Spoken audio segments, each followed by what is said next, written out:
Queridos irmãos, amigos, muita paz. Gostaríamos, de antes de mais nada, agradecer a equipe do Centro Espírita João Moreira Rego, na pessoa da nossa querida Diana, que convidaram-nos para fazer esse trabalho singelo em torno do pensamento, a reencarnação e os compromissos para a iluminação, tá? Primeiro, queríamos dizer que muitas vezes nós ficamos a meditar dentro da programação que estudamos na doutrina espírita. O pensamento reencarnatório diferencia de todos os outros povos. A reencarnação na visão espírita é muito mais além. Primeiro, não foi a doutrina espírita quem criou a reencarnação. Ela já é uma crença de diversos povos na humanidade. E aí, nós vamos encontrar aqui, simplesmente, nos princípios que a doutrina defende, Deus, princípio de tudo, inteligência suprema do universo, a imortalidade da alma, pluralidade dos mundos habitados, reencarnação, justiça das aflições, a lei de causa e efeito, por assim dizer. E aí nós vamos nos deter diante do pensamento da reencarnação. E se vamos buscar estudar a visão espírita da reencarnação, tenhamos uma coisa bem certa. Se a doutrina espírita não criou e se outros povos a defendiam, nós vamos encontrar que povos defendendo a reencarnação. E o que é mesmo a reencarnação? A reencarnação, também conhecida como renascimento ou transmigração, é o conceito filosófico religioso de que a essência física de um ser vivo inicia uma nova vida em uma forma física ou corpo diferente após a morte biológica. Ou seja, transmigra, passa, renasce. Os judeus chamavam isso de ressurgir, tanto que Jesus, quando foi visitado pelos discípulos de João o Batista, que questionava, porque João já estava preso, e ali então o mestre divino, encontrando-se diante daquele contexto, ele pergunta para os seus discípulos: que dizem os homens que sou? O que dizem de mim? E aí cada um vai dizendo, dizem que vós sois o Elias, sois esse, aí foi dizendo um dos profetas. E aí Jesus pergunta a Pedro, e Pedro diz que ele é o Messias, o Filho de Deus, aquele que estaria prometido para vir. E então, fica então a pergunta: Senhor, mas antes do Senhor vir, o Elias não haveria de vir, de voltar? E ele diz sim, ele haveria de voltar, e já veio. E eu vos asseguro que ele já veio. E fizeram com ele o que bem quiseram. Então os seus discípulos compreenderam que estavam falando de João o Batista, tá? Que tinha sido ordenada a sua morte pela decapitação. Perfeito, vamos lá. Mas a gente vai encontrar os povos tratando da reencarnação, que é um princípio central das religiões indianas, o hinduísmo, o budismo, o jainismo, o sikhismo e muitas variedades de paganismo. Por que pagãos? Porque é a crença em deuses, certo? De várias formas, aparece como uma crença esotérica em muitas correntes do judaísmo, certo? Como em diferentes aspectos e em algumas crenças dos povos indígenas das Américas. A crença no renascimento, a metempsicose. Por que metempsicose? Ora, a metempsicose, ela advém do pensamento de que o ser poderá reencarnar em um animal. E a doutrina espírita não comunga com este pensamento. Haveremos de ser bem diretivos nesse contexto aqui, tá? Então vamos lá.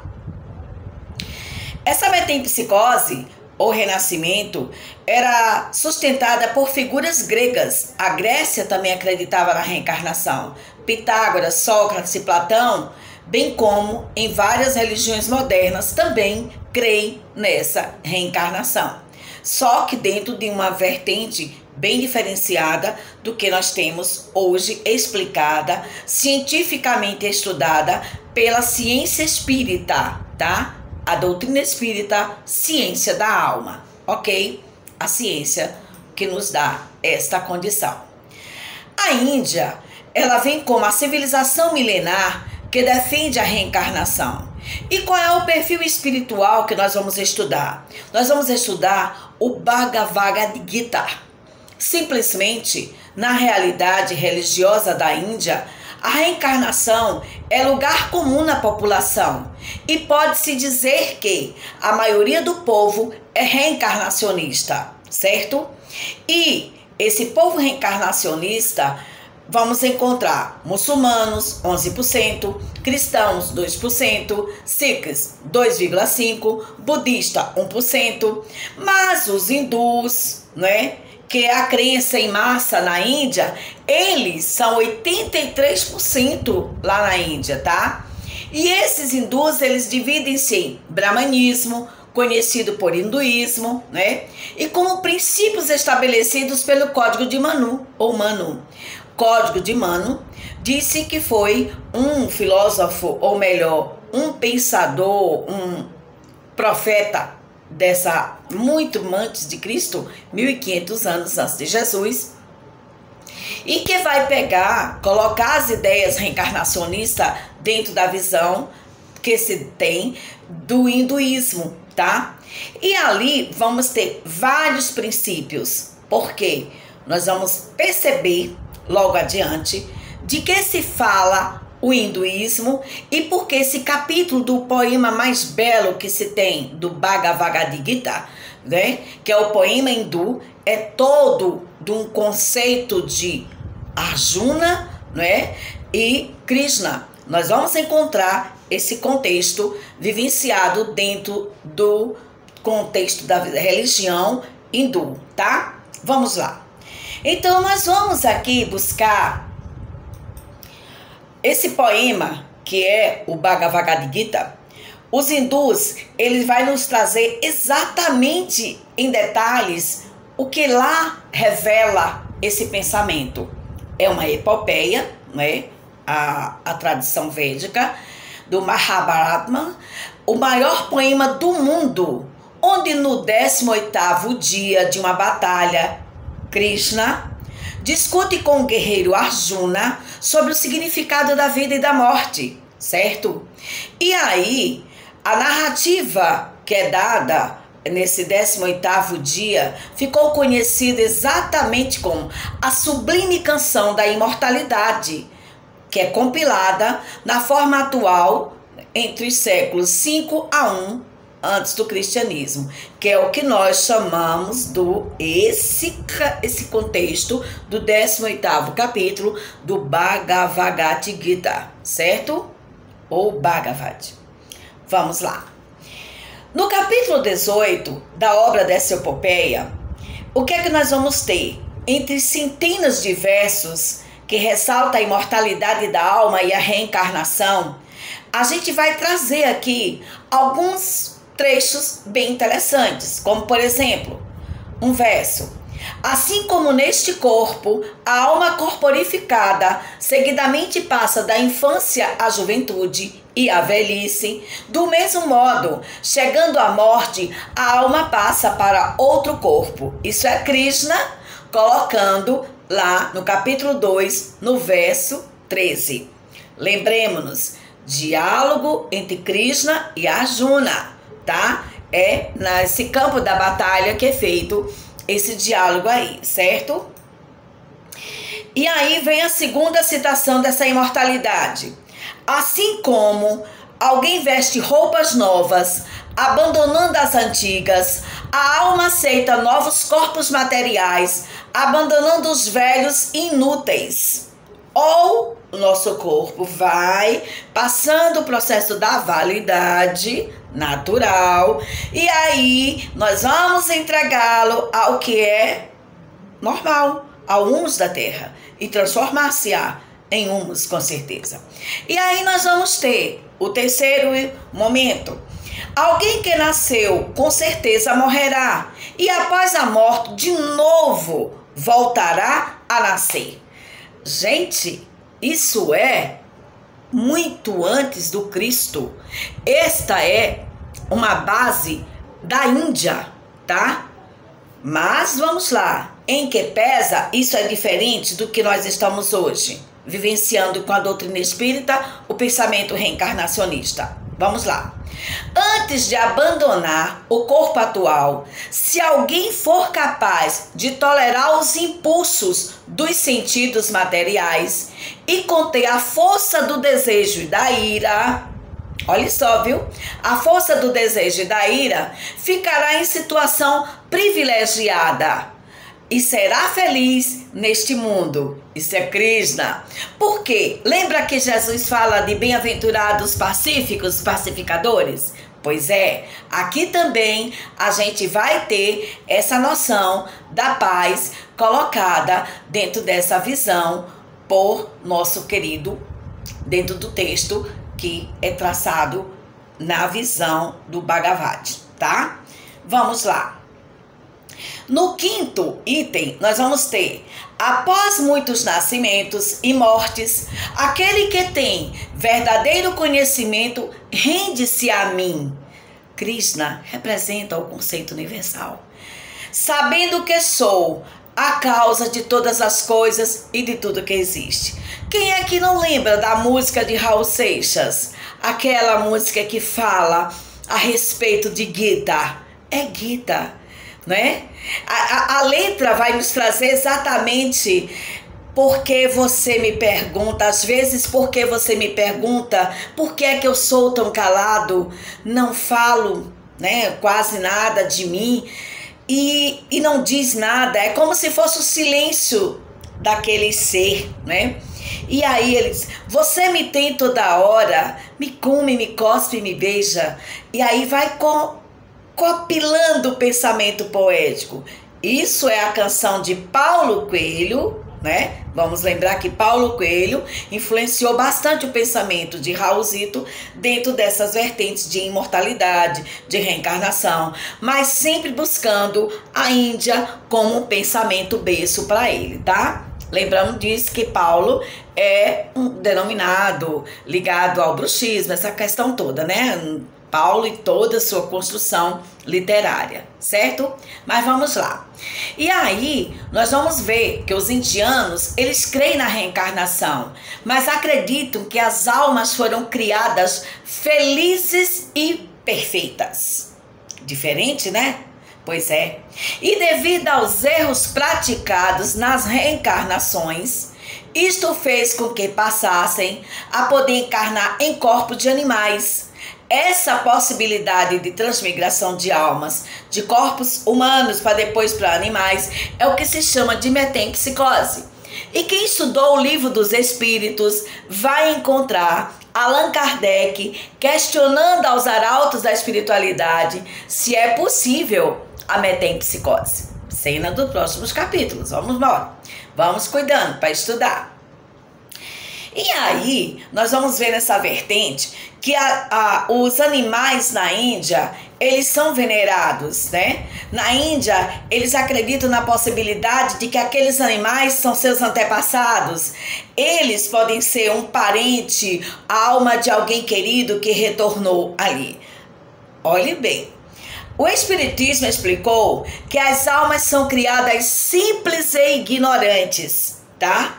A doutrina espírita nos explica que a alma é criada simples ou bem simples mesmo, tá? E ignorante, ou seja, sem o conhecimento que adquire depois que faz o chamado desenvolvimento.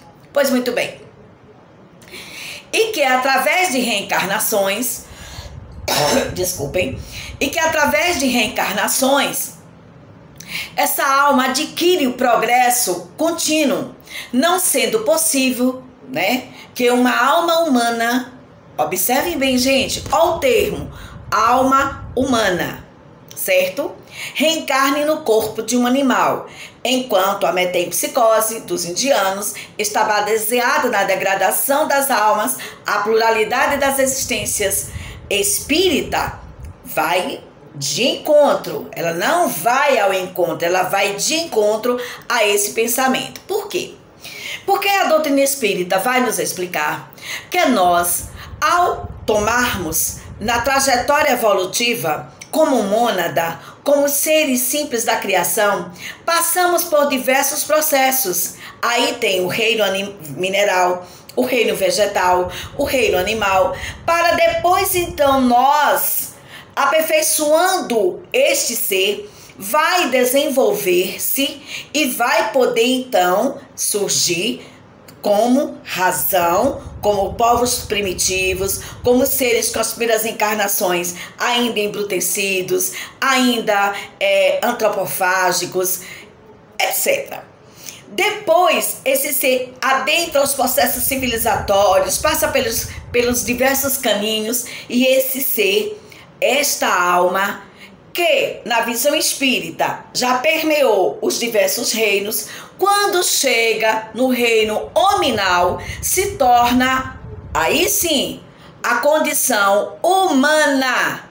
Por isso que, pelo arcabouço dos estudos que temos, não há condição de, como espírito que já passou por diversos processos evolutivos, como ser criado simples e ignorante e que tem uma trajetória, ok? E essa trajetória vai lhe dar neste ser, este ser que precisa vivenciar a sua humanidade. E aí nós vamos lembrar de Joana de Ângeles, trazendo que o espírito precisa vivenciar a sua humanidade.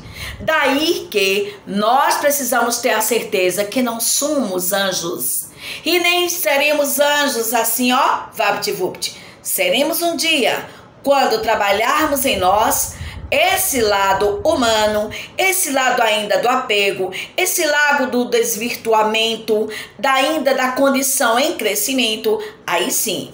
E para isso virão várias e várias reencarnações, certo? Continuemos nosso pensamento, ok? Vamos lá.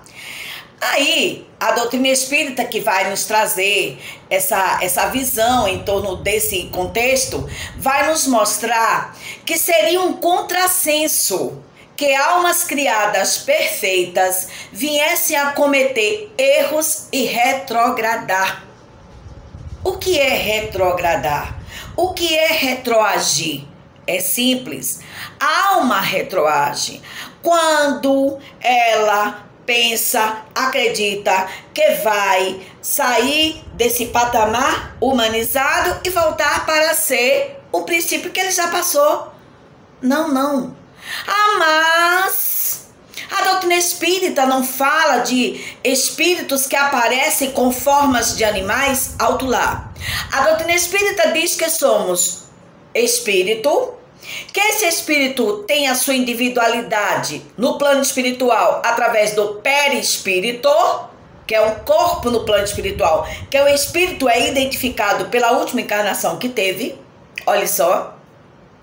E que esse perispírito é a forma que vai unida ao chamado óvulo fecundado, vai desenvolvendo-se e esse espírito vai então tomando, esse perispírito vai tomando a nova forma reencarnatória, e ele vai surgir no plano material.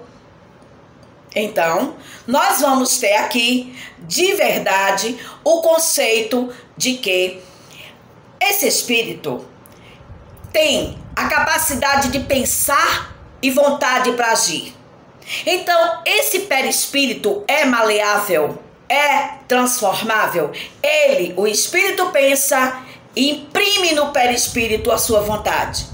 E ele que está ali com determinados conflitos, ainda com determinadas situações, esse espírito pensa então em em aparecer com a forma daquele tipo animal, ou é utilizado o chamado magnetismo sobre ele, e ele então vai fazendo aquela transformação perispirítica, mas o espírito permanece ele, ser que alcançou aquele momento até ali. Se ele errou, se ele caiu, se a consciência é culpada, e se no momento ele aparenta na visão de uma pessoa que tem a vidência com a aparência de um animal, é somente um momento em que ele está vivenciando aquela experiência como espírito desencarnado, aparentando pela maleabilidade perispirítica aquela visão. Mas em nenhum momento ele vai reencarnar no lobo, na cadela, no cão, no gato, jamais. Por quê? Os nossos irmãos menores estão em aperfeiçoamento, estão em processo, almas, grupos, estão indo. E um dia chegarão a ser há milhões e milhões de anos lá adiante. Saberá Deus onde nós estaremos. Mas esses seres que são os nossos irmãos, na condição de animais hoje, eles também serão humanos. Porque é assim que acontece, tá? Mas o importante é registrar que a lei da reencarnação está presente na cultura indiana. Já é um passo, tá? Já é um grande passo. Ainda que de uma forma imprecisa, necessitando ser burilada e aperfeiçoada. E foi o que a doutrina espírita veio fazer no século XIX. Quando o senhor Allan Kardec começou a fazer, o professor Rivail começou a fazer as suas pesquisas, mediante tudo aquilo que ele chegava, ele então pôde conceber, né, quem eram esses seres que davam notícia de si, que estavam ali naquele processo dizendo da sua individualidade. E começou o tratado de estudos, o estudo do ser que evolui, o espírito humano. E Kardec vai nos falar que esse espírito reencarnará tantas vezes seja necessária, até o aprendizado que vai fazer aqui. E esse espírito vai então digamos assim, consolidando a sua evolução à medida que sai do estágio das paixões. E para que você saia do estágio das paixões, será necessário que você cresça, evolua, que você faça a trajetória através do aprendizado, através das múltiplas existências. A reencarnação sucedem-se paulatinamente. E nós temos uma única certeza, que cada um de nós vai se aperfeiçoando sim, vai crescendo e vai se transformando. E aí, na questão 166 do Livro dos Espíritos, Allan Kardec pergunta: como pode a alma que não alcançou a perfeição durante a vida corpórea acabar de depurar-se? E aí, os espíritos disseram: sofrendo a prova de uma nova existência. Nós temos um amigo lá em Gravatá, que ele diz assim: não quero mais reencarnar. E eu disse: pois então, trate de se aperfeiçoar. Trate de se angelicar. Só que eu te garanto, com todo o contexto, não temos condições de dar saltos. A evolução não dá saltos. Quem somos, somos. E vamos trabalhando gradativamente. Primeiro, nos aceitando. Quem sou eu? O autoconhecimento. Por isso, conhece-te a ti mesmo é fundamental. Quem sou eu? De onde vim? Para onde vou? Que ser? Que faço eu aqui na Terra? Qual é a minha proposta evolutiva mesmo? Qual é aquilo que vem ser para mim a condição para eu me trabalhar? Primeiro, aceite quem você é. Aceite as suas limitações. Aceite as suas dificuldades. Aceite as suas aparentes deformidades. Por quê? Por que aparentes? Porque você não é o que parece ser, você está. Quem somos? Somos luzes, somos deuses, pequenininhos, mas somos. Somos criaturas inteligentes da criação, foi Deus quem nos criou e nos deu a condição dessa inteligência. E por isso passamos por diversos burilamentos e aqui estamos para fazer essas modificações, tá? Agora, o que acontece é que muitos de nós se comprazem com aquilo que somos de enganos. E queremos fazer a perfeição ou a aparente angelitude em virtudes que ainda não conseguimos. E é um dos conflitos dos espíritas. Porque desencarnam pensando que são o que não são ainda. Ainda não se reconhecem, ainda não sabem fazer o tratado. E eu vou lembrar de uma comunicação familiar de uma senhora que estudou a doutrina espírita e alguém lhe perguntou, quando ela foi evocada pela o grupo da Sociedade Parisiense, perguntaram com o que ela tinha a dizer a respeito do que era o plano espiritual. E ela disse: ainda com todo estudo que temos, que fizemos, ainda não temos a ideia do que realmente é. Quando vocês chegarem do lado de cá, vocês vão ter a ideia dessa nova realidade. Aí sim, vocês vão poder dizer: meu Deus, do que ela está falando? Ela está falando que é um processo de crescimento natural, moral e espiritual, tá? Para todos nós, para toda a humanidade. Certo? E aí nós vamos pegar a 166A quando Kardec faz a inquirição. Como realiza essa nova existência? Será pela transformação como espírito? Aí ele diz, os espíritos dizem para Kardec: depurando-se, a alma indubitavelmente experimenta uma transformação, mas para isso necessária lhe é a prova da vida corporal. Então aqui é uma bênção. E quem está lá nos diz: aproveite a reencarnação, aproveite a bênção que Deus está lhe dando, aproveite os momentos que você está tendo, porque essa bênção é sua, você conquistou, é seu parâmetro de vida. Então faça jus a esse tratado, a esse contexto, a essa amorosidade de Jesus. Então vamos, acima de tudo, compreender que o Senhor da vida nos deu a grande chance na reencarnação. E nós temos muito, mas muito ainda o que fazer. Ainda teremos que voltar, estar aqui, retornar. Já disse, né? É lei natural. Espírita não inventou reencarnação nenhuma. E aí na 166B, Kardec questiona: a alma passa, então, por muitas existências corporais? Resposta: sim. Todos contamos muitas existências. Os que dizem o contrário pretendem, olha só, viu? Pretendem manter-vos na ignorância.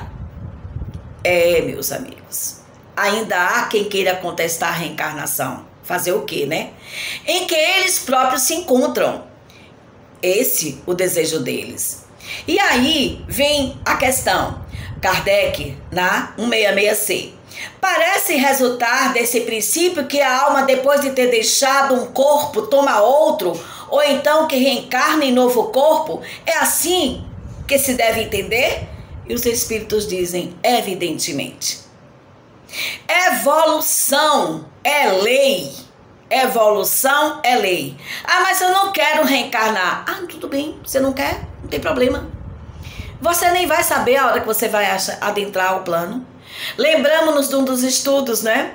Da mãe de André Luiz, cujo pai, fugindo daquelas mulheres irmãs, que ele fizera de concubinas, porque tinha a mulher, mas ele tinha aquelas nossas irmãs com que havia aquele relacionamento, né, extraconjugal. E aqui as irmãs perseguindo e ele no plano espiritual sofrendo, ela intui para ele adentrar e ele então começa a buscar refletir.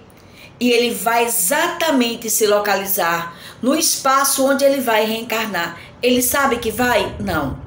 E assim são milhares de nós por aqui. Quem de nós aqui pôde ter consciência de que estava reencarnando? Pouquíssimos. Quem de nós aqui sentou com o seu mentor para dizer, vamos fazer assim?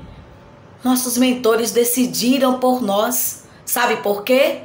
Porque eles sabiam que era necessidade, até pelo nosso sofrimento no plano espiritual, devido aos enganos, tá?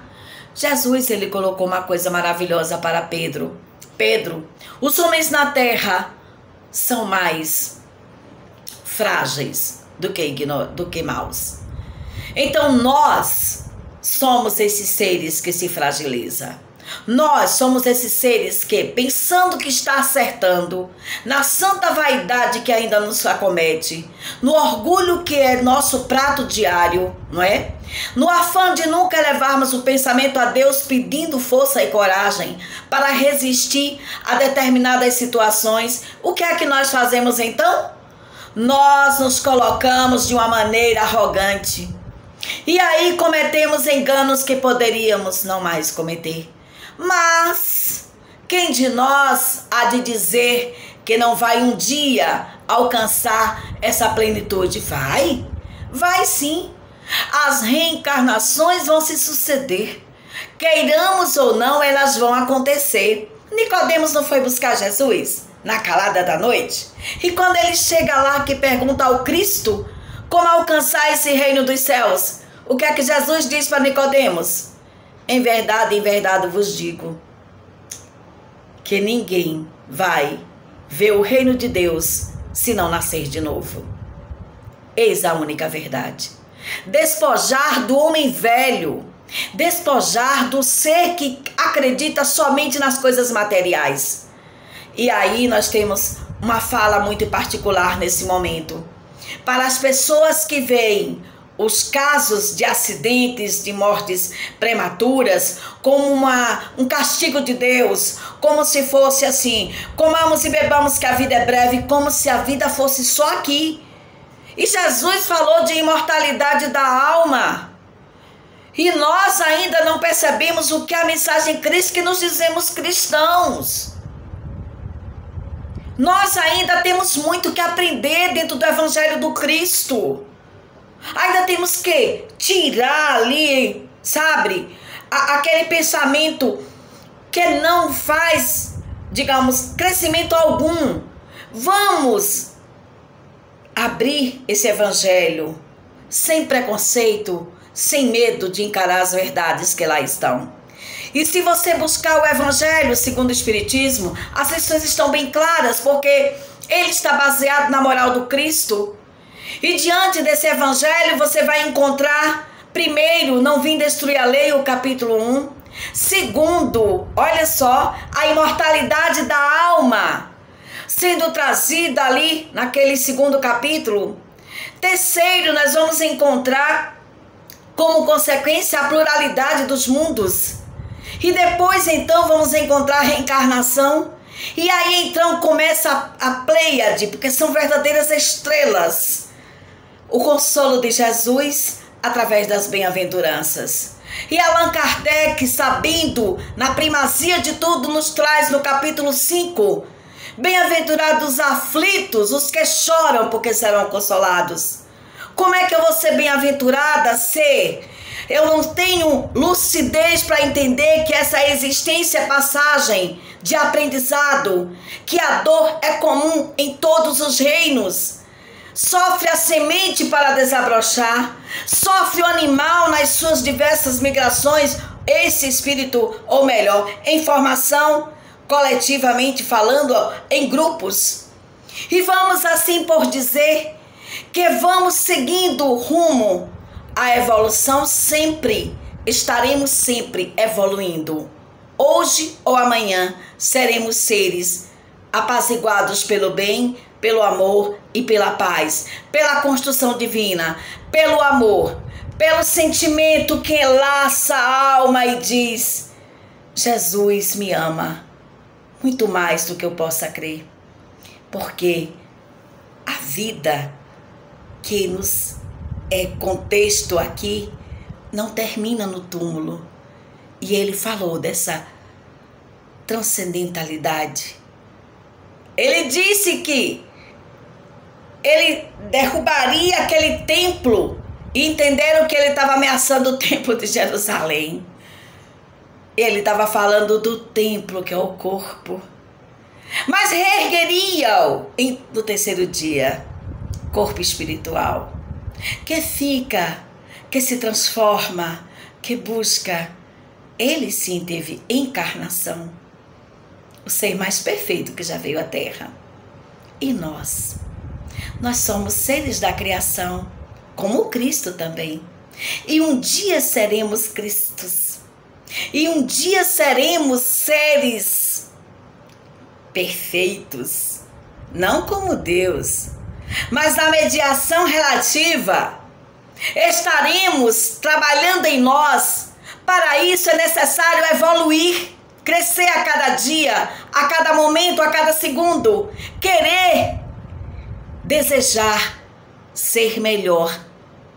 Eis o programa mais sublime e mais belo da nossa existência. Que Deus possa nos abençoar, nos proteger. Muita paz para todos nós. Até outro dia.